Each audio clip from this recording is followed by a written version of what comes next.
느헤미야 4장 1절로 14절 말씀을 통해서 가족 구원을 방해하는 세력이라는 제목으로 하나님 말씀 증거하겠습니다.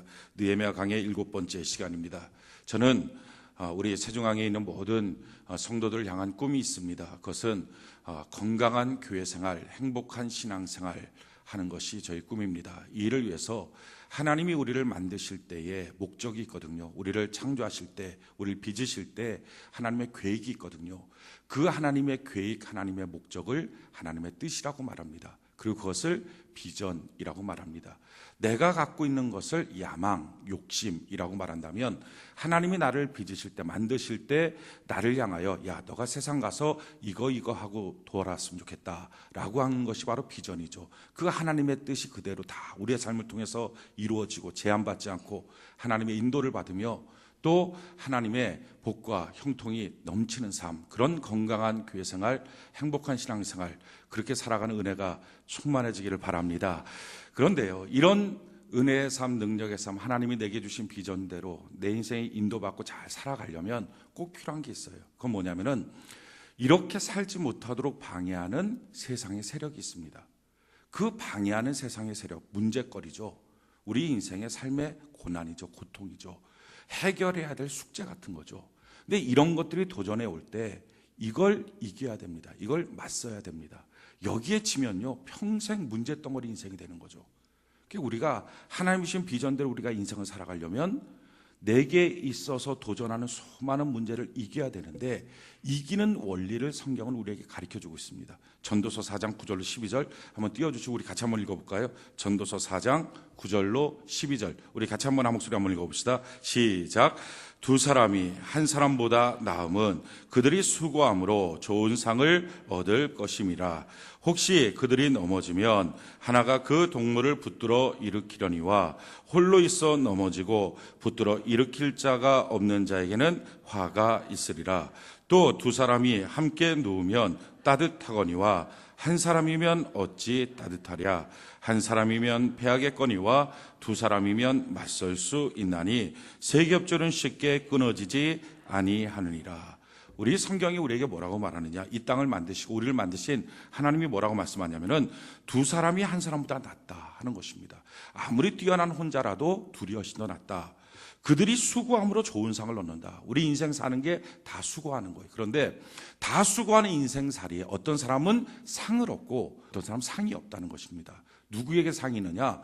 둘이 있는 사람이 상이 있다는 거예요. 그럼 구체적으로 어떤 상이 있느냐? 10절에 보니까 혹시 그들이 넘어지면 하나가 그 동물을 붙들어 일으키려니와. 첫 번째 상은 뭐냐면은 넘어져도 일으켜주는 역사가 있다. 깨어져도 어떻게 보면 인생살이가 다 망가져도 회복력이 있다. 둘이 되면, 이 말씀이에요. 근데 혼자 있으면 회복이 안 된다는 거예요. 한번 무너지면 그걸로 끝이 난다는 거예요. 11절에 보니까 두 번째, 또 두 사람이 함께 놓으면 따뜻하거나 따뜻해진다는 거죠. 혼자 있으면 따뜻하지 않다. 마음이 따뜻해지고 인생이 참 따뜻하고 기쁨이 넘치는 거 둘이 있을 때 된다. 그러면서 결론적으로 12절에 뭐라고 말합니까?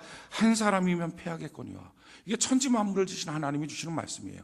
천지만물을 지으시고 인생을 살게 하신 하나님이 혼자는 안 돼. 혼자는 패해. 그런데 두 사람이면 맞설 수가 있다. 우리 인생 사는 거 둘이면 맞설 수 있다. 세상을 이기는 비결, 하나님이 내게 주신 비전대로 우리가 살아갈 때에 세상의 수많은 문제들을 승리하고 이기는 비결이 뭐냐? 둘이 되면 된다라고 가르쳐 주시는 거예요. 그러면서 둘이 되면 되는데 이 둘이 되면 세 겹줄이 된다. 둘만 있는 게 아니라 거기에 하나님이 함께 하셔서 하나님과 나와 너가 있는 이 세 겹줄은 끊어지지 않는 은혜의 줄이요, 축복의 줄이요, 능력의 줄이 된다라고 말씀하는 거예요. 그러니까 우리가 이 땅을 살면서 하나님이 내게 주신 비전대로 뜻대로 복과 형통을 누리며 살 수 있는 비결이 뭡니까? 둘을 만드는 거예요. 그러니까 나와 너가 둘이 하나가 되는 것, 이걸 만드는 것입니다. 우리 신앙생활에 보면요, 내가 할 일이 있고 하나님이 하실 일이 있어요. 내가 할 일을 내가 하고 하나님이 하실 일을 하나님께 맡겨드리는 것, 이게 성숙한 거예요. 근데 신앙생활이 미성숙하면 내가 할 일, 하나님이 할 일 다 뒤섞여 버려요. 그러니까 누가 무엇을 하는지를 몰라요. 라이놀드 리버라고 하는 사람은 신학자인데 이 사람이 날마다 기도했던 제목이 이거라 그럽니다. 하나님, 내가 할 수 있는 일을 내가 참 성실하게 하게 해주시옵소서. 두 번째 기도의 제목은 하나님, 내가 할 수 없는 것은 빨리 하나님 앞에 내려놓게 하옵소서. 세 번째 기도의 제목은 하나님, 내가 할 수 있는 일과 할 수 없는 일을 항상 분별하는 지혜를 내게 주옵소서. 이 사람은 성숙한 사람이에요. 그러니까 내가 할 수 있는 것, 하나님이 할 수 있는 것, 이렇게 돼 있다고요. 성경을 보면 내가 할 수 있는 것을 향하여 하나님이 말씀합니다. 너 이거 해라. 그걸 뭐라 그래요? 명령이라 그래요. 하나님 내게 명령하세요. 그걸 계명이라 그래요. 너가 이거 꼭 지켜라. 이거 해라. 또 한 가지는 하나님이 하시는 것, 그것을 우리 향해서 야, 하나님이 내가 이거 해줄게. 그걸 뭐라 그래? 약속이라 그래요. 여러분들의 성경을 한번 자세히 묵상하며 살펴보면요, 딱 둘로 돼 있어요. 명령과 약속, 이렇게 돼 있어요. 그러니까 명령은 내가 하는 거예요. 약속은 하나님이 해주시겠다는 거예요. 근데 우리가 종종 어떻게 삽니까? 하나님 앞에서 하나님이 해주시겠다는 약속만 붙잡고 이거 언제 됩니까? 어느 때 됩니까? 뭐 해야 됩니까? 이렇게 하고 있고요. 정작 내게 주신 명령에 대해서는 무관심한 거예요. 그러니까 이게 미성숙이에요. 내가 해야 될 일이 뭡니까? 성경은 너무나 구체적으로 분명하게 우리에게 말씀해 주셨어요. 내가 할 일, 요한복음 13장 34절로 35절에 새 계명을 너희에게 주는, 새 계명, 새로운 명령, 이거 내가 할 일이에요. 이걸 내가 너희한테 준다. 새 계명을 너희에게 주노니 서로 사랑하라. 내가 너희를 사랑한 것 같이 너희도 서로 사랑하라. 너희가 서로 사랑하면 이로써 모든 사람이 너희가 내 제자인 줄 알리라. 서로 사랑해. 이게 무슨 말입니까? 둘이 하나가 돼. 너 혼자 있지 말어. 사랑을 어떻게 혼자 합니까? 둘이 같이 있어야 돼. 지금 이걸 말씀하시는 거예요. 이게 우리에게 주신 명령이라고요. 이게 내가 할 일이에요. 에베소 4장 1절로 3절에 보면 그러므로 주 안에서 갇힌 내가 너희를 권하노니 너희가 부르심을 받은 일에 합당하게 행하여 모든 겸손과 온유로 하고 오래 참음으로 사랑 가운데 서로 용납하고 평안에 매는 줄로 성령이 하나 되게 하신 것을 힘써 지키라. 뭐라고 말합니까? 야, 너가 온유를 갖고 겸손을 갖고 오래 참음을 인내를 하고 사랑 가운데 서로 용납하고 용서하고 그러면서 하나님이 하나 되게 하신 것, 이거 힘써 지켜야 된다. 둘 나눠지면 안 되고 꼭 하나님이 하나 되게 하신 것, 이거 지켜야 된다라고 우리에게 말씀하는 거예요. 이거 우리한테 주시는 명령이라고요. 우리가 해야 될 일이에요. 그러니까 지금 이렇게 부부간에도 하나 되는 것, 이거 쉽지 않습니다. 그렇기 때문에 말씀 듣는 거예요. 그러니까 예배 드리는 거예요. 그러니까 기도하는 거예요. 내가 용서해야지 하나가 되는데 용서할 힘이 내게 없어요. 그러니까 하나님께 기도하는 거예요. 용서의 힘을 달라고. 말씀을 듣고 내 가슴을 녹이는 거예요. 성령의 기름을 받는 거예요. 회사에 가서도 하나가 되는 것, 교회 안에서도 하나가 되는 것, 이웃들과 하나가 되는 것, 이게 진짜 힘들다고요. 근데 이걸 우리가 해야 돼요. 이게 우리에게 주신 명령이에요. 그래서 신앙생활 한마디로 말하면 예수님의 인격을 닮아가는 거예요. 그냥 언제 됩니까? 주여 주옵소서 주옵소서. 항상 땡깡 부리는 아이처럼 야, 이거 언제 될까? 금식해볼까? 그러면서 막 철야기도 하고 새벽하고, 그럼 사람 주세요 주세요 하고 얻어내면 주님 앞에 간증하고, 없으면 투정 부리고. 이건 아직 비성숙이에요. 성숙한 건 뭡니까? 주님이 내게 하신 명령을 내가 이루어가는 거예요. 사랑하라, 하나됨을 지켜라, 이걸 이루어가는 거예요. 골로새 3장 12절로 17절을 그러므로 너희는 하나님이 택하사 거룩하고 사랑받는 자처럼 긍휼과 자비와 겸손과 온유와 오래 참음으로 옷 입고 누가 누구에게 불만이 있거든 서로 용납하여 피차 용서하되 주께서 너희를 용서하신 것 같이 너희도 그리하고 이 모든 것 위에 사랑을 더하라. 이는 온전하게 매는 띠니라. 그리스도의 평강이 너희 마음을 주장하게 하라. 너희가 평강을 위하여 한 몸으로 부르심을 받았나니 너희는 또한 감사하는 자가 되라. 보십시오. 하나님이 우리에게 너 이렇게 해라 이렇게 해라 명령하시거든요. 그러니까 성경을 가만히 보면 명령, 또 하나는 약속, 이 둘로 돼 있어요. 성경은. 그러니까 명령은 내가 수행하는 거예요. 약속은 하나님 해주실 걸 믿습니다 하고 믿는 거예요. 그런데 종종 우리의 신앙생활이 하나님의 명령에 대해서 무관심해요. 하나님의 명령 가만히 살펴보면요, 내가 예수님의 성품을 닮아가는 거예요. 내가 갖고 있는 나의 모난 성품, 죄된 이 속성들을 조금씩 회개하고 고쳐가고 제거하며 서 예수님을 닮아가고 그리스도의 장성한 분량에 이르도록 성장하고 성숙하는 거예요. 그러니까 신앙생활은 1년 하면 1년만큼, 5년 하면 5년만큼 주님을 닮아가는 것입니다. 그 닮아가는 건 뭐예요? 그렇게 닮아가면 뭐가 돼요? 둘이 하나가 돼요. 부부간에도 예수님과 내가 같이 산다, 그러면 하나가 되겠죠. 예수님의 성품을 닮아가니까 하나가 되는 거예요. 회사 안에도 이렇게 하나가 되는 거예요. 교회 안에서도 이렇게 하나가 되는 거예요. 이게 우리가 해야 될 일이에요. 이렇게 하나가 되면 그럼 이제 하나님이 약속하신 것이 나오겠죠. 그럼 하나님 뭘 하시느냐? 마태복음 18장 18절에 20절에 보니까 진실로 너희에게 이르노니 무엇이든지 너희가 땅에서 매면 하늘에서도 매일 것이요 무엇이든지 땅에서 풀면 하늘에서도 풀리리라. 진실로 다시 너희에게 이르노니 너희 중에 두 사람이 땅에서 합심하여 무엇이든지 구하면 하늘에 계신 내 아버지께서 그들을 위하여 이루게 하시리라. 두세 사람이 내 이름으로 모인 곳에는 나도 그들 중에 있느라. 보십시오. 땅에서 매면 하늘에서도 매이고 땅에서 풀면 하늘에서 풀린다 라고 말씀하시고, 그러고 나서 뭐예요? 두세 사람이 내 이름으로 모이면, 그래서 기도하면 내가 들어주겠다. 그러니까 맨다라는 말이 뭐예요? 나와 너가 사랑으로 하나로 매이는 거예요. 매면 하나님이 하늘에서 하신 약속도 딱 맺어지는 거예요. 그게 이루어지는 거예요. 근데 나와 너가 풀어지면, 깨어져 버리면 하늘에서 하신 하나님의 약속도 깨어진다, 풀어져 버린다는 거예요. 너가 둘이 하나가 돼서 내게 합심해서 기도해라. 그러면 반드시 내가 너를 도와주고, 그리고 둘이 하나가 되면 그런 내가 너희 가운데 함께하는 역사, 세겹줄이 되는 역사를 주겠다라는 것입니다. 자, 보세요. 우리가 해야 될 일은 뭡니까? 둘이 하나 되는 거예요. 주님의 성품을 닮아가는 거예요. 사랑하는 거예요. 그러면 하나님이 하시는 게 뭐예요? 내가 지금 궁금해하는 거, 어떤 문제거리, 숙제, 이건 하나님이 기적적으로 해결해 주신다는 거예요.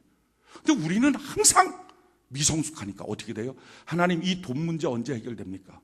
부부간에 하나 돼야 되는데 그거 신경 안 쓰고, 이 돈 문제 언제 해결됩니까? 사업은 언제쯤 될까요? 집은 언제 살까요? 이 빚은 언제 갚나요? 차는 언제쯤 사나요? 이거 갖고서 맨날 고민하는 거예요. 그건 하나님의 약속인데, 성경을 보면요, 어마어마한 하나님의 약속이 있어요. 물질 축복에 대한 약속, 자녀 축복에 대한 약속, 인생에 대한 삶의 길을 열어주시는, 뭐 진학이든지 취업이든지 결혼이든지 어마어마한 하나님의 약속이 있거든요. 근데 그건 약속이에요. 내가 할 일에 대해서 하나님 앞에, 하나님, 내가 둘이 하나가 되는 거, 사랑하는 거, 예수의 성품을 닮아가는 거, 이거 하겠습니다. 이거 해야 되는데 언제쯤 될까요? 언제 회복되나요? 내 가족은 언제 회복되나요? 나는 돈을 언제 버나요? 엉뚱한 걸 물어보면서 신앙생활 하는 거예요. 그러면서 그렇게 땡깡 부리다가 뭐 하나 얻어지면 간증하고 으쓱거리고, 그거 안 되면 힘쭉 빠져갖고 하나님 아무것도 없나 보다 원망 불평하고 신앙생활하고. 그러니까 신앙생활을 해도 5년을 해도 10년을 해도 주님을 닮아가는 인격이 안 나오는 거예요. 오늘 성경을 같이 한번 볼까요? 이 느헤미야 4장을 손에 꽂고 사도행전 1장으로 한번 갑시다. 사도행전 1장, 신약 성경의 사도행전 1장을 우리 같이 한번 봅시다. 느헤미야 4장을 손에 꽂고 사도행전 1장을 같이 한번 보는 거예요.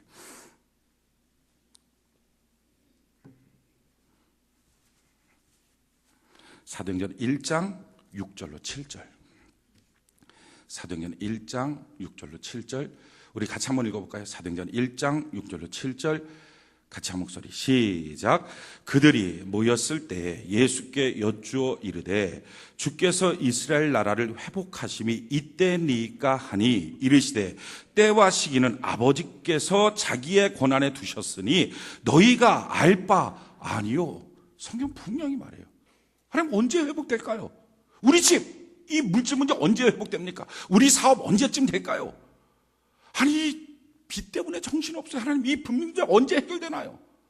집은 나는 언제쯤 사나요? 내 아이는 언제 대학 들어갈 수 있나요? 취업은 어떻게 될까요? 결혼은 언제 하나요? 우리 항상 궁금한 건 이거예요.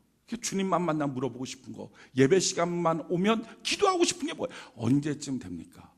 근데 주님 뭐라고 말해요? 그거 너희 알 바 아니야. 다른 말로 바꿀까요? 그러니까 하나님은 거기에 대해서 응답하지 않아요.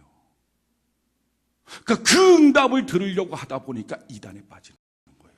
사입에 빠지는 거예요. 그건 너희 알 바 아니야. 왜요? 그건 약속이니까. 그건 하나님의 손 안에 있는 거예요. 우리한테 주신 명령이 뭡니까? 그러니까 너가 세상에 이런 수많은 문제 있을 때 뭘 해야 된다고요? 사랑하는 거, 주님을 닮아가는 거, 용서하는 거, 용납해 주는 거, 이거 닮아가. 그래, 둘이 하나가 되면, 땅에서 매면 하늘에서도 약속이 딱 맺어지는 거야. 그런데 땅에서 풀어지고 나면 하늘에서도 풀어지는 거야. 지금 그 말씀이라고요. 우리 신앙생활은요, 그래서 예배를 왜 드립니까? 말씀을 왜 듣습니까? 주님 닮아가려고 하는 거예요. 오늘 여러분들 가운데 언제쯤 내 인생 문제 풀어질까, 이런 점쟁이한테 찾아가고 싶은 궁금증이 있습니까? 그게 아니고요, 오늘이라도 문제는 해결돼요. 문제는 내게 주신 명령을 내가 따라가는 거예요. 주님 앞에 내가 하나가 되겠습니다 하는 거예요. 근데 이렇게 하나만 되면 해결되거든요. 부부 간에도 하나만 되면 자녀 문제, 물질 문제 해결되거든요. 교회도 하나만 되면 해결되는 거거든요. 근데 이 하나 되게 못하는 마귀 세력이 있어요. 우리가 그걸 갖고 좀 오늘 문제를 좀 풀어봐야 됩니다. 이번에 우리 신앙 공동체를 세우자 하는 주제를 갖고 우리가 2월, 3월, 4월, 5월 이렇게 쭉 일정을 좀 만들어 가고 있어요. 하나 되게 만든다는 거, 이게 신앙 공동체거든요. 가정도 좀 신앙 공동체가 돼야 돼요. 그러니까 내가 예수 믿는데 내 남편이, 내 아내가 예수를 안 믿어요. 그럼 그 사람을 예수 믿게 만들고 교회 나오게 하는 거, 이게 신앙 공동체죠. 그런데 둘 다 예수님 믿어요, 부부가. 그럼 어떻게 해야 됩니까? 이제는 둘 다 성숙해져야 돼요. 그래서 같이 고민을 말하고 기도하고 주님 앞에 같이 한 걸음 나가고 더 친밀해지고 주님과 더불어서, 이게 신앙 공동체예요. 신앙 공동체, 가정의 신앙 공동체는 안 믿는 배우자를 믿게 하는 것, 또 한 가지는 기왕에 같이 믿고 있다면 더 잘 믿게 하는 것, 이게 신앙 공동체예요. 셀도 마찬가지의 신앙 공동체를 이루어야 돼요. 셀원들이 모여서 모이는 것, 안 모이는 사람 모이게 하는 것, 이게 신앙 공동체죠. 또 한 가지, 기왕에 모였으면 그 안에서 더 주님과의 깊은 교제를, 성도 간의 깊은 교제를 나누는 것, 이 신앙 공동체, 이게 신앙 공동체예요. 우리 이웃 간에도 신앙 공동체가 있는 거예요. 아파트에서 세 걸음만 옮기면 앞사람 초인종 누를 수 있어요. 그 사람 안 믿으면 믿게 하는 것, 믿는 사람이라면 같이 기도할 수 있는 관계로 더 성장하는 것, 이렇게 안 믿으면 믿게 하고 믿게 하면 더 믿음을 갖도록 만들어가는 이 신앙 공동체를 이루게 되면요, 가정 안에서도 어떤 문제 생길 때 서로 간에 기도하는, 남편 아내가 손붙잡고 기도하고, 그럼 세상 맞설 수 있는 거예요. 이기는 거예요. 회사에 가서도, 교회 안에서도 그렇게 같이 기도하는 셀이 있고 이웃과 더불어서 같이 기도하는 그게 있으면 얼마나 놀라운 능력이 있어요. 지난주가 목요일 날에 제가 두일중학교 교감 선생님하고 또 거기 선생님들, 뭐 학생주임 선생님하고 이렇게 몇 분하고 같이 식사를 같이 했어요. 식사하게 된 이유는 우리 작년에 11월 달인가 10월 달인가 우리 교회 본당을 두일중학교 이제 축제를 한다고 빌려줬었거든요. 근데 저는 이 교화 지역에 우리 교회당이 이렇게 세워진 거, 성도들의 헌금으로 세워진 건데, 이것이 이제 지역 주민들이 필요로 할 때 그렇게 좀 무료로 잘 쓸 수 있도록 하는 것도 교회가 지역 주민들을 위해서 할 수 있는 한 가지 어떤 유익한 점이다 생각을 합니다. 그러니까 무료로 그냥 쓰세요 하고 빌려줬어요. 그랬더니 그분들이 쓰고 난 다음에 아이들은 뭐 무대가 좋으니까 조명도 있고, 그동안 그 아이들이 축제를 마당에서 했다 그래요. 운동장에서 그 모래바람 날리는 데서 조명이 있습니까? 마이크가 있습니까? 아무것도 없는데 그냥 하니까, 그러다가 여기서 하고 막 이게 막 뭐가 붕 돌아가고 막 이러니까 애들이 막 너무 좋아했다는 거예요. 그래갖고 정말 좋다고 해갖고 제가 그랬거든요. 앞으로도 계속 언제든지 쓰시면 쓰라고. 근데 혹시 내 마음이 바뀔까봐 그걸 이제 도장을 찍기 위해서 밥을 사준 거예요. 그래서 밥 먹으면서 와갖고 이제 다음번에도 언제든지 쓰시라. 그랬더니 그분들이, 선생님들은 3년마다 한 번씩 바뀐다 그러더라고요, 학교가요. 근데 그분들이 교회를 안 다니니까 교회도 그렇다고 생각을 했나 봐요. 그러니까 담임 목사도 이게 3년마다 5년마다 이렇게 바뀌는 줄 알았나 봐요. 그러니까 나는 빌려줄 것 같은데 내가 바뀌면 다음번 목사가 오면 안 빌려줄까 봐 저한테 그러더라고요. 목사님은 언제쯤 다른 교회로 전근을 가십니까? 그래요. 그게 아니고 교회는요, 개척해서 계속 제가 이제 쭉 목회를 할 거라고. 그러냐고, 너무 고맙다고. 이게 안 바뀔 거니까 이제. 그래서 시설 빌려줘서 너무 고맙다고. 우리는 이번에 5월 5일 날 우리 한마음 체육대회를 하는데, 거기 운동장, 거기서 또 무료로 빌려준다 그래갖고 이제 두일중학교 운동장에서 상부상조하는 거죠. 우리는 강당 빌려주고 거기는 운동장 빌려주고 이렇게 하는데, 제가 그랬어요. 그 모임 가운데 그 교감 선생님이 혹시 학교를 향해서 원하는 것이 있습니까? 그렇게 말씀하시더라고요. 제가 그랬어요. 저는요, 토요일 날 방과 후에 아이들 끝나고 나서 교실 하나를 빌려주시면 좋겠어요. 그래서 거기서 애들 좀 오라 그래서 누가 오든지 피자도 사주고 음식도 사주고, 애들 오면 장학금도 얼마씩 주고, 또 책도 좋은 책들 사갖고 나눠주기도 하고, 그렇게 했으면 좋겠다고. 그렇게 해서 6개월이든지 1년이든지 그렇게 하면 아이들 마음이 녹아지거든요. 친밀해지거든요. 그러면 자기 속에 있는 게 나오는 거죠. 자기가 이렇게 외로움이 있다, 이런 문제가 있다. 중고등학교 때 그러면 안 되는데요, 술 먹고 담배 피는 아이들 있어요. 근데 그렇게 하다가 돌아오면 돼요. 문제는요, 성경에 있는 것처럼 홀로 있으면 붙잡아 줄 사람이 없다는 거예요. 돌아오지 못하는 거예요. 아니, 중학교 아이들이, 여기 두일중학교는 그런 아이는 없지만요, 중학교 아이들이 몇 년 살았다고, 인생을 얼마나 한다고 자살을 합니까? 혼자 있으면 낙심되면 그렇게 해버리는 거예요. 근데 그 옆에서 누군가 붙잡아주는 사람만 있으면, 그럼 둘이 하나가 되면 6년만 살면요, 고등학교만 졸업해도 안 죽습니다. 6년만 두고 붙잡아주면. 제가 그랬어요. 그렇게 해서 좀 친해지고 나면 학교 선생님들이 못 해주는 거 우리들이 가서 대부 데모 운동, 천주교에서 주로 많이 하죠. 그러니까 이 1, 2단지 우리 교회 옆에 보면요, 제가 신방하다 보면 참 저 눈물 많이 흘려요. 부모님이 없어요. 아버지는 감옥 가 있고, 어머니는 집 나가버렸고, 어머니는 알코올 중독자, 아버지는 어딘지 모르게 없어져 버리고, 할머니 할아버지들이 그냥 키우는 아이들이 있어요. 키워지지가 않는 거예요. 모르니까. 그러니까 아이들이, 중학교 애들이 하루 종일 학교 끝나고 난 다음에 PC방 갖고 있어요.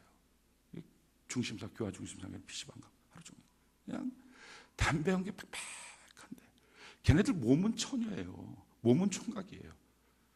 근데 아직도 정신은요 초등학생이에요. 너무 불안한 거 있죠. 그 아이들이 어떻게 될까 봐. 그게 우리 이 시청에 사회복지팀장이 있어요. 우리랑 같이 교제하고 있는 김영미 팀장이라고. 그분한테 그런 명단들을 받아서 우리가 좀 대부 데모 운동을 좀 했으면 좋겠다. 그 아이들 좀 붙잡아 줬으면 좋겠다. 6년만 잡아주면 걔네들 인생 산다. 근데 6년 동안에 망가지고 나면 그것 때문에 인생 못 사니까 우리가 좀 잡아주면 좋겠다. 명단을 넘겨주겠다 그러는데, 생각을 해보니까요, 명단 받아서 우리가 그 애한테 전화해서 만나자 그랬고, 제가 만나갖고 내가 세종학교 목사거든, 같이 우리 피자 먹으러 가자.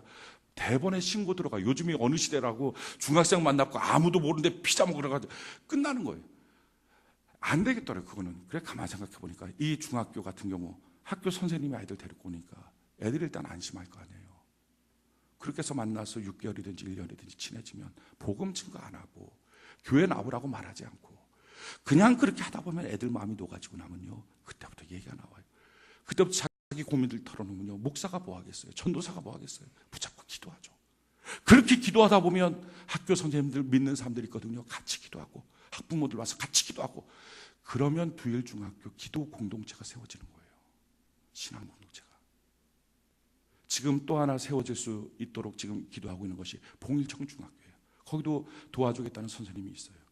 그러니까 제가 원하는 부분들이 이겁니다. 집집마다 신앙 공동체가 세워지고, 교회마다 셀에 신앙 공동체가 세워지고, 우리가 아이들 보내는 학교에 그런 기도 공동체가 세워지고, 그래서 그 아이들을 붙잡아 주시는 기도 공동체가 있으면요, 그거 없는 학교랑 있는 학교는 천양지차예요. 우리 교화 중심상가 있어요. 이 중심상가의 상인들이 이런 기도하는 기도 공동체가 있어요. 얼마나 든든할까요? 이게 진짜 파주성시하거든요. 둘이 하나가 되는 거. 성경은 말해요. 이렇게 되면 세상 맞설 수 있다. 아무리 요즘에 뭐 별 문제 다 있어도 그거 다 이기는 힘, 둘이 하나가 되는 거다. 이번에 축복대 신방을 제가 3월 달에 합니다. 목적은 이거예요. 가정마다 신앙 공동체 세워지도록, 안 믿는 배우자 있으면 믿어지는 역사, 또 기양에 믿었으면 더 잘 믿는, 더 친밀해지는 이런 일들. 또 금요일 날 그 3월 달 한 달 동안에 박영철 교수님 오셔갖고 이제 셀교회 금요 특강을 해요. 그걸 통해서 셀이 세워지고, 3월 마지막 주 주일날 오후 예배서부터 월화 이 3일 동안 김길복 권사님, 천국 혼자 갈 수 없잖아요. 이 저자인데 이 김길복 권사님이 와서 전도 간증 집회를 합니다. 그분 특기가 뭐냐면은 그 불신 가정, 안 믿는 남편 어떻게 믿게 하고, 교사였거든요. 교사 자기 반 아이들 60명 한 명도 빠짐없이 온전하게 예배드리게 만들고 전도하고, 구역장으로 있었는데 우리로 말하면 셀장이죠. 그 셀장이 전도해서 자기 셀원들 부흥시키고 잘 돌보고 이웃 전도하고, 이게 전공이에요. 그 간증들, 자기가 했던 간증들을 녹여서 그렇게 이제 집회를 할 거예요. 거기 갖고 동력을 얻어서 우리 이웃 전도하고, 또 기양에 믿는 사람이면 더 잘 친밀해지고, 이 과정들이 있어야 돼요. 이것 때문에 말씀 듣는 거예요. 이것 때문에 사랑하려고 하는 거예요. 이것 때문에 주님의 성품을 닮아가야 돼요.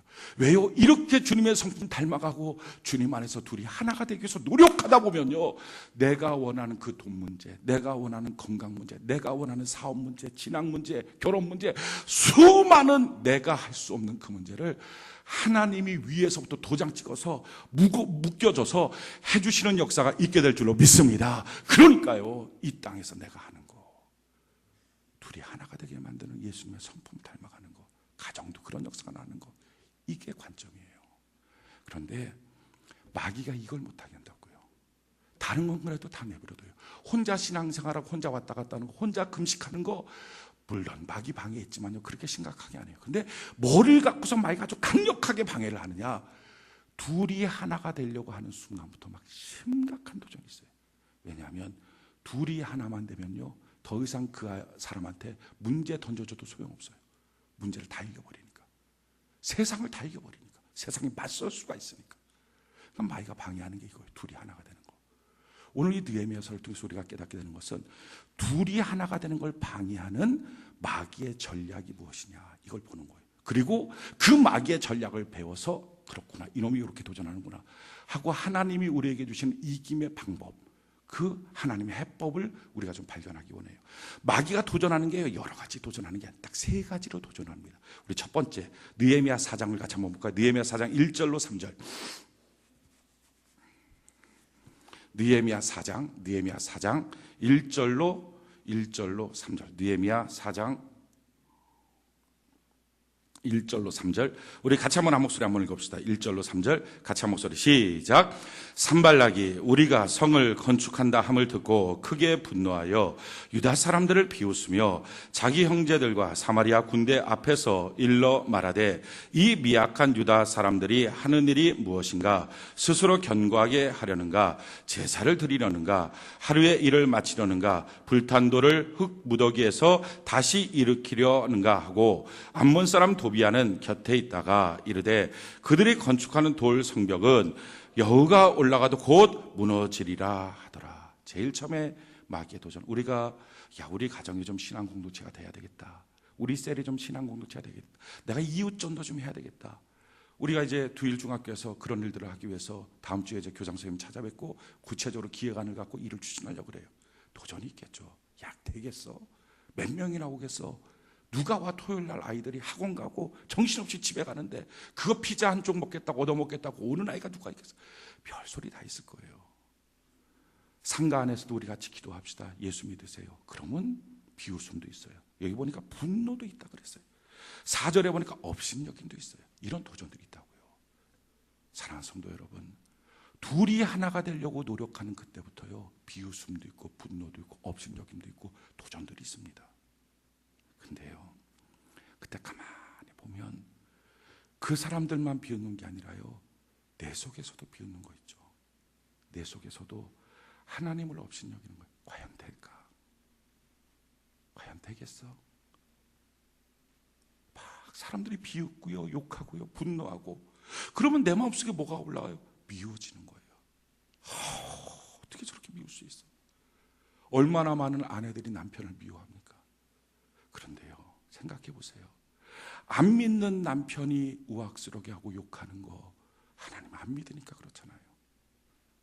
그렇게 욕해놓고서도요, 눈 하나 싱긋하네요. 회개도 안 해요. 하나님 모르는데 어떻게 회개를 합니까? 그런데 우리는 하나님 알잖아요. 우리는 하나님의 은혜를 받았잖아요. 하나님의 사랑을 받았잖아요. 하나님의 성품을 알잖아요. 하나님을 아는 우리도요, 똑같이 비웃고요, 그 사람 밉다고 말하고요, 그 사람 보기 싫다고 말하는 거예요. 그러면 누구 죄가 더 크겠습니까? 하나님 몰라서 욕하는 사람, 하나님 아는데도 욕하는 나, 내 죄가 더 큰 거예요. 그거 발견하고 나면요, 인생 문제 해결됩니다. 막 욕하는 남편 앞에서 저 남편 때문에 우리 집이 결국 이 모양 된 건 저 사람 때문이야 하다가 그 사람 밉다 말하다가요, 어느 날 발견하는 거예요. 고통 가운데 나의 죄성을 발견하는 거예요.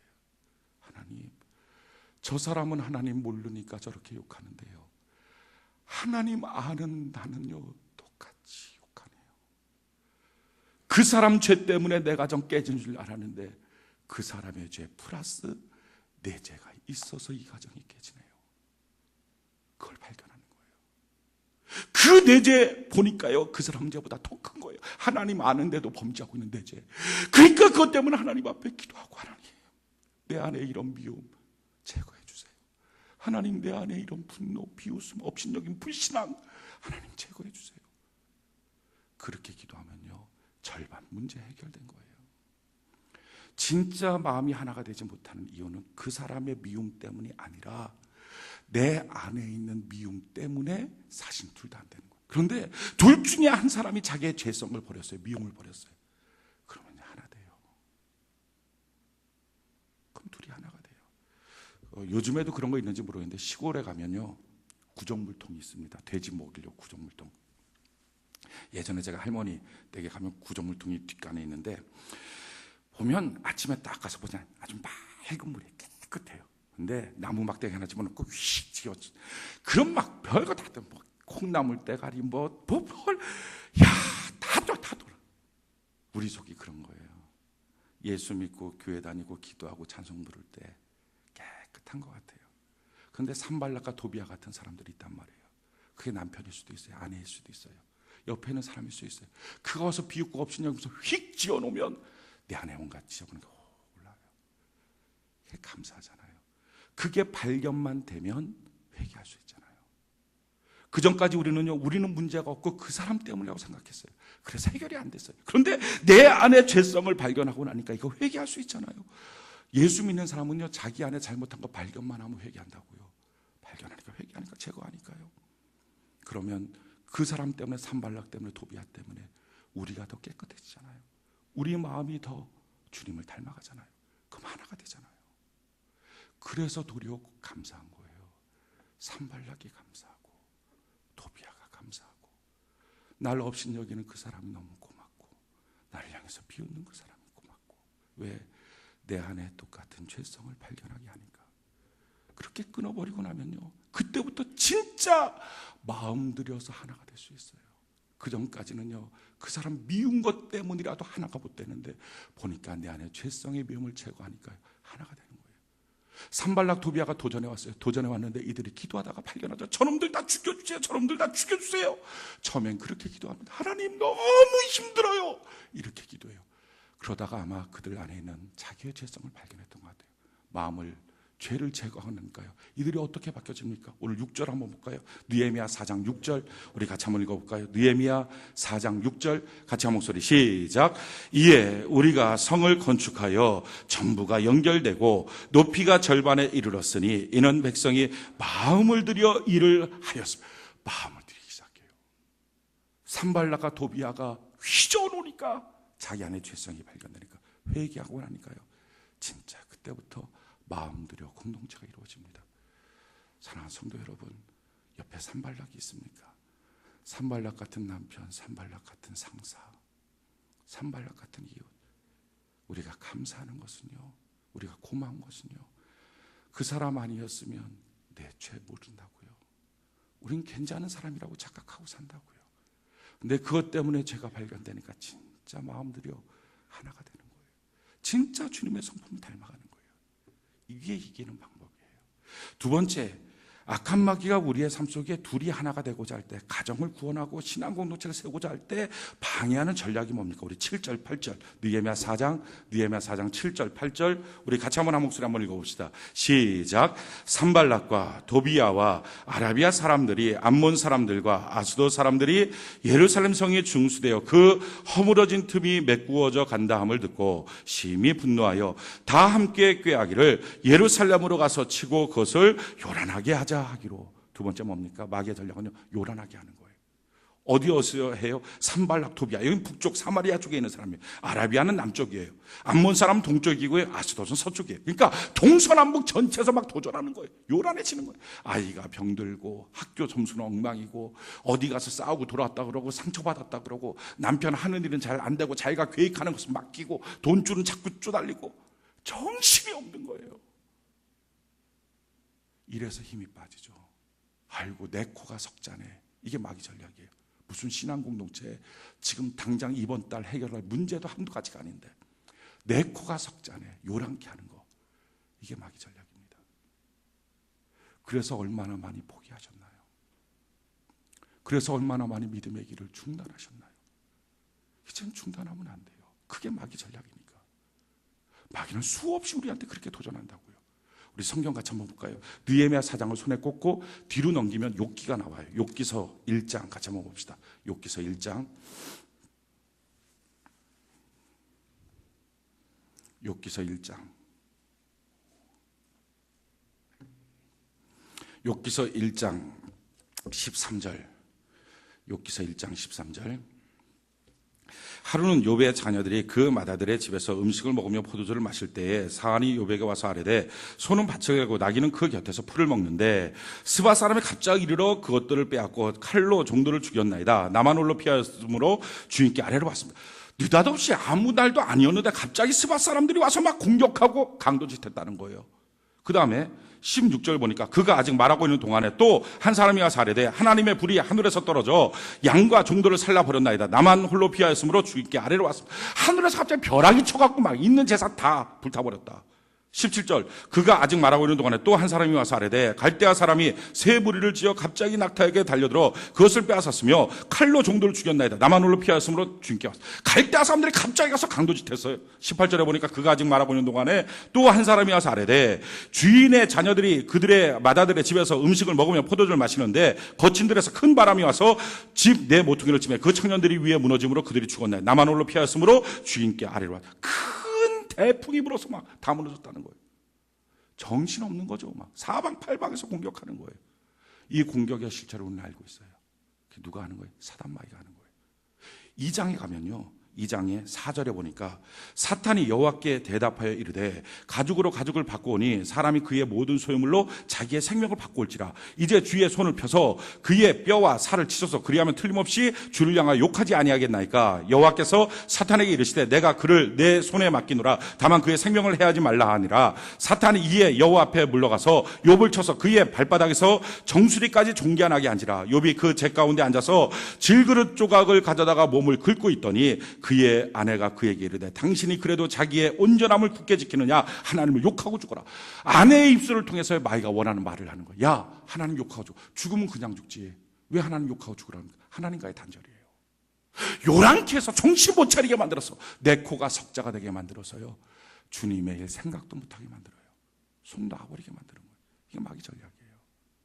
자, 이와 같이 사방팔방 요란한 사건들이 막 터질 때 어떻게 해야 됩니까? 하나님 해법이 있거든요. 자, 느헤미야 4장으로 돌아옵시다. 느헤미야 4장 9절. 느헤미야 4장 9절. 우리 같이 한번 한 목소리 한번 읽어봅시다. 느헤미야 4장 9절 같이 한 목소리 시작. 우리가 우리 하나님께 기도하며 그들로 말미암아 파수꾼을 두어 주야로 방비하는데. 보십시오. 하나님의 전략이 뭐예요? 기도하는 거예요. 근데 기도는 어떻게 해요? 우리가 기도하는 거예요. 사랑하는 성도 여러분, 요란해지거든. 내 코가 석자거든. 문제가 계속 연이어 터지거든. 하나님의 기도하라고 하는 쌓이는 것을 믿는 은혜가 있기를 바랍니다. 기도하되 어떻게 우리가 기도해요. 또 한 가지요, 기도하되 뭐라고요? 파수꾼 세우라는 거예요. 어떤 때는 기도만 해요. 근데 어떤 때는 파수꾼도 세우래. 그때마다 하나님의 전략이 있어요. 요란케 할 때는 어떻게 해야 돼요? 기도만 하면 안 돼요. 혼자서 기도하는 걸로 해결이 안 돼요. 기도하면서 꼭 필요한 건 파수꾼 세우는 거예요. 파수꾼이 뭡니까? 지키는 사람이죠. 어떻게 해? 객관적으로 딱 보면서 뭐가 문제가 있어? 그러니까 사람이요, 자기가 요란케 되는 수없는 문제가 막 갑자기 터지면 누구라도 사람이 다 그 문제 속에 빠져버려요. 주관적이 돼요. 그러니까 정신 못 차리는 거예요. 그 문제 속에 허덕거려요. 그때 하나님의 방법은 뭐예요? 하나님께 우리가 같이 모여서 기도하고, 그 다음에 뭐 하라고요? 그 주관적인 입장에서 문제 해결 안 돼. 객관적으로 돼야 돼요. 어떻게 하면 객관적으로 돼요? 같이 모여서 자기 문제를 말해 보십시오. 신기한 것은요, 말하기 전까지는 내가 주관적이 돼요. 감정이 기복이 돼요. 근데 내가 있는 그 문제를 말하기 시작하면요, 묘해요. 내가 객관적이 되기 시작해요. 그때부터 하나님의 길이 보여요. 파수꾼 세워놓고 기도하라. 같이 모여 기도하라. 그러니까 문제가 막 요란하게 터지거든 어떻게 됩니까? 열심히 하나님께 같이 모여서 기도할 뿐만 아니라 같이 셀끼리 모여서, 기왕의 신앙 공동체가 모여서 나 이런 문제 있어 라고 말을 하고요. 그 사람이 어떤 답변을 해주지 않아도 내가 파수꾼이 돼요. 내가 객관적이 돼요. 그때부터 하나님의 기가 막힌 역사가 있습니다. 자, 세 번째 마귀의 전략이 있어요. 이 세 번째 마귀의 전략이 가장 무서운 전략입니다. 그 세 번째 전략이 뭡니까? 우리 10절부터 12절까지 느헤미야 4장 10절부터 12절까지 우리 같이 한번 한 목소리 한번 읽읍시다. 느헤미야 4장 10절부터 12절까지 같이 한 목소리 시작. 유다 사람들은 이르기를 흙무더기가 아직도 많거늘 짐을 나르는 자의 힘이 다 빠졌으니 우리가 성을 건축하지 못하리라 하고, 우리의 원수들은 이르기를 그들이 알지 못하고 보지 못하는 사이에 우리가 그들 가운데 달려 들어가서 살육하여 역사를 그치게 하리라 하고, 그 원수들의 근처에 거주하는 유다 사람들도 그 각처에서 와서 10번이나 우리에게 말하기를 너희가 우리에게로 와야 하리라. 세 번째 마귀의 전략은 뭐냐면은 낙심이에요. 유다 사람들이 이기를 흙무더기가 아직도 너무 많다, 힘이 다 빠졌다, 낙심하는 거예요. 여기 흙무더기를요, 원어 원문 그대로 보면요, 그 흙무더기예요.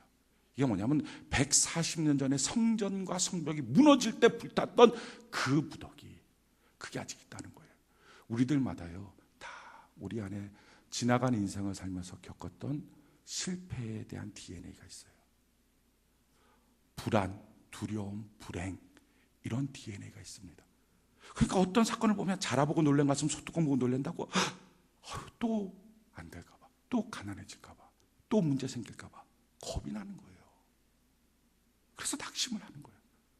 뭐라고 얘기를 한마디 했더니 반응이 비슷해. 그러면 안 되겠다, 낙심해버리는 거예요. 그 흙무더기가 있어요. 근데 그 흙무더기가 아직도 너무 많은 힘이 빠졌다는 거예요. 10절에 보니까 힘이 다 빠졌다. 힘이 빠졌다라는 말 원문 그대로의 내용을 보면요, 기쁨이 사라졌어요. 기도하는데요, 기쁨이 사라져요. 찬송하는데 기쁨이 없어요. 예배드리는데 기쁨이 없어요. 전도하는데 기쁨이 없어요. 왜? 너무 많은 문제거리가 아직 해결이 안 된 거예요. 그러니까 기도는 언제까지 기도하냐, 뭐 예배는 언제까지 드리냐, 하나님이 문제는 해결 안 해주는데 언제까지만 할 거냐 하면서 자기 스스로가 기도의 기쁨, 전도의 기쁨, 봉사의 기쁨이 빠져버렸어요. 여기서 한 걸음 더 나가서 어떤 문제가 있어요. 11절에 보니까 우리의 원수들은 이 얘기를 그들이 알지 못하고 보지 못하는 사이에 우리가 그들 가운데 달려 들어가서 살육하여 역사를 그치게 하리라. 자, 보십시오. 요란한 일들이 막 생겼어요. 정신없어요. 그럴 때 어떻게 합심해서 기도하고 같이 말씀의 은혜를 나누고 객관적으로 됐어요. 그랬더니 문제의 매듭이 조금씩 풀어지는 것 같아요. 야, 하나님이 좀 도와주나 보다. 그런데 사실은 근원적으로는 문제가 안 해결됐어요. 계속 돈 문제가 힘든 거예요. 계속 건강 문제가 힘든 거예요. 이런 문제 저런 문제 힘든 거예요. 이게 계속 있어요. 요란케 하자, 흔들어 놓자, 정신이 없는 거죠. 그러니까 힘이 빠져요. 기쁨이 없어져요. 거기서 한 걸음 더 나가서 10절에 보니까 그 원수들의 근처에 거주하는 유다 사람들도 그 각처에서 와서 10번이나 우리에게 말하기를 너희가 우리에게로 와야 하리라. 유다 사람들이 있어요. 근데 이 유다 사람들은요, 원수와 근처에 사는 유다 사람들이에요. 그러니까 우리 주변에도요, 그렇게 내가 힘들어할 때, 점점 낙심되고 기도의 힘도 빠지고 기쁨도 사라질 때, 언제까지 해야 되냐, 예배의 힘도 빠지고 전도의 힘도 빠져 있을 때, 하나님과 가까운 성도들이 아니라 세상과 가까운 성도들, 마귀와 가까운 성도들이 있단 말이에요. 이 성도들이 와서 뭘 그렇게 힘쓰고 애쓰고 힘들게 신앙생활을 대충 하지, 편하게 하는 거지, 대충 해, 뭘 가정 하면 뭐 할까, 그냥 해. 10번씩이나 와서 중단하게 만들어, 그만두게 만들어. 그 사람이 힘이 빠져버리는 거예요. 자기 혼자만 힘든 것처럼 느껴지고, 자기 혼자만 애쓰는 것처럼 느껴지고, 힘 빠져요. 자, 이럴 때 하나님의 전략이 뭡니까? 우리는 그걸 들어야 돼요. 하나님의 방법이 뭐예요? 오늘 13절, 14절 우리 같이 한번 읽어볼까요? 13절, 14절 우리 같이 한번 큰 소리로 13절, 14절 하나님의 전략을 우리 같이 한번 읽어보길 바라요. 13절, 14절 같이 한 목소리 시작. 내가 성벽 뒤에 낮고 넓은 곳에 백성이 그들의 종족을 따라 칼과 창과 활을 가지고 서 있게 하고, 내가 돌아본 후에 일어나서 귀족들과 민장들과 남은 백성에게 말하기를 너희는 그들을 두려워하지 말고 지극히 크시고 두려우신 주를 기억하고 너희 형제와 자녀와 아내와 집을 위하여 싸우라 하였느니라. 자, 보십시오. 지금 하나님의 전략이 뭐예요? 하나님 바라봐. 크신 하나님, 도우신 하나님을 바라봐. 그리고 정말 너의 아내를 위한다면, 너의 자녀를 위한다면, 너의 집을 위한다면 타협하지 말고, 포기하지 말고, 중단하지 말고 싸우라 라고 말하는 거예요. 사랑하는 성도 여러분, 정말 자기 가정을 위하십니까? 정말 자기 자녀를 위하십니까? 얼마나 많은 사람들이 자녀 때문에 신앙의 길을 중단합니까? 남편 때문에 신앙의 길이 하락됩니까? 그러고서 이유를 말하는 거야. 아내 때문이고 남편 때문에 자녀 때문에. 근데 성경은 말해요. 정말 자녀를 위한다면, 정말 남편을 위한다면, 아내를 위한다면, 정말 집을 위한다면 이 믿음의 길, 신앙의 길 갖고 싸워야 될 것 아니냐라고 주님이 말씀하시는 거예요. 그러면 승리하는데, 그게 마귀를 이기는 전략인데, 사랑하는 성도 여러분, 우리는요 둘이 하나가 되면 돼요. 그러면 세상에 어떤 문제도 맞설 수 있습니다. 그러면 그때부터요, 오늘 당장이라도 하나님의 어마어마한 기적이 이루어지기 시작해요. 140년 안 됐다고 걱정하지 마세요. 52일만 해도 하나님의 역사는 이루어질 수 있어요. 문제는 둘이 하나가 되는 거예요. 이거 못하게 하려고 마귀가 전략해요. 미움을 주는 일들, 너무 미워할 수밖에 없는 어떤 사건들, 그 앞에서 한번 생각해 보세요. 미워하고 있는 나는 하나님 앞에서 이거 죄 아닌가? 그 사람은 하나님 모르니까 그렇지만 나는 하나님 아는데도 왜 미움이 있을까? 그래서 제거하고 나면요, 그래서 주님을 닮아가면요, 얼마나 마음이 하나가 되는지 몰라요. 그래서 고마운 거예요. 그 산발락이, 그 도비아가 감사한 거예요. 그 사람 때문에 내가 성숙해지니까, 그 사람 때문에 내가 주님 바라볼 수 있으니까. 거기서 한 걸음 더 나가서 나를 요란케 하는 사건들이 있어요. 오늘 성도들 가운데서도 가정이 막 정신없는, 막 교회 나올 경향도 없을 만큼 막 정신없는 분들이 있어요. 그때요, 정신없는데 쫓아다니다 보면 그냥 중단되는 거예요. 기도하세요. 연합해서 기도하세요. 셀 모임에 나와서 자기의 고민을 말해보기 시작하세요. 말하다가 보면 다른 사람이 아무 말도 안 해줘도 자기 스스로 길을 발견해요. 그럼 마침내요, 오늘 성도 여러분, 여러분 가운데 낙심하신 분들이 있습니까? 이제 못하겠다, 손 놔버리신 분 있습니까? 그래서 어느 정도 타협하면서 살고 있습니까? 정말 가정을 위한다면 싸우라 하는 주의 음성을 듣고 오늘 믿음의 결단을 하고, 하나님, 이번 께 신앙의 공동체를 세워서 세상을 맞설 수 있는 우리의 가정, 세상을 맞설 수 있는 우리의 셀, 세상을 맞설 수 있는 우리 지역에 있는 학교들, 그런 상가, 아파트, 하나님 되도록 나를 사용하여 주시옵소서. 가장 중요한 것은요, 신앙생활을 가만히 보니까요, 나라고 하는 사람이에요. 나. 어떤 율법사 가서 주님 앞에 물어봤어요. 어떤 율법이 가장 계명이 중요합니까? 그때 주님이 대답하죠. 하나님을 사랑하되 내 마음을 다하고 내 뜻을 다하고 내 성품을 다하여 하나님 사랑하라. 핵심 단어가 뭐예요? 하나님 사랑하는데 내 마음이에요. 내 마음이 만약에 부패되어 있다면요, 하나님 사랑한다고 해도 사랑이 안 되는 거예요. 내 뜻이 왜곡되어 있으면 하나님 사랑한다고 해도 안 되는 거예요. 이웃 사랑하라, 그 다음에 말이죠. 근데 그 이웃이 뭐예요? 내 몸같이 이웃 사랑. 내가 내 몸을 함부로 여기면요, 이웃 사랑 못합니다. 중요한 핵심은 나예요. 이 땅을 살아갈 때요, 핵심 인재들이 있어요. 그게 누구예요? 그게 예수 믿는 사람이에요. 저와 여러분들 소금이고 빛이에요. 핵심 인재. 가정 안에서도요, 신앙의 핵심 인물이 있어요. 그 사람 신앙의 대들보예요. 그 사람이 먼저 견고하게 일어서서 하나님, 내가 싸우겠습니다, 내 가정을 위해서 싸우겠습니다 하고 일어나서 자기 마음속에는 미움, 죄성들 놓고 하나님 앞에 얘기하고 같이 어울려 기도하면서 객관적이 되기 시작하면요, 이번 기회가 여러분들의 인생의 신앙 공동체를 경험하는, 그래서 세상을 맞설 수 있는 능력의 기회가 될 것입니다. 이 귀한 일에 우리 모두 하나님 앞에서 말씀대로 온전하게 일어서고 회개하고 기도하고 주님 닮아가는 일에, 둘이 하나가 되는 일에, 사랑하는 일에 우리가 하나가 되는 은혜가 있기를 예수님 이름으로 축원해 드립니다.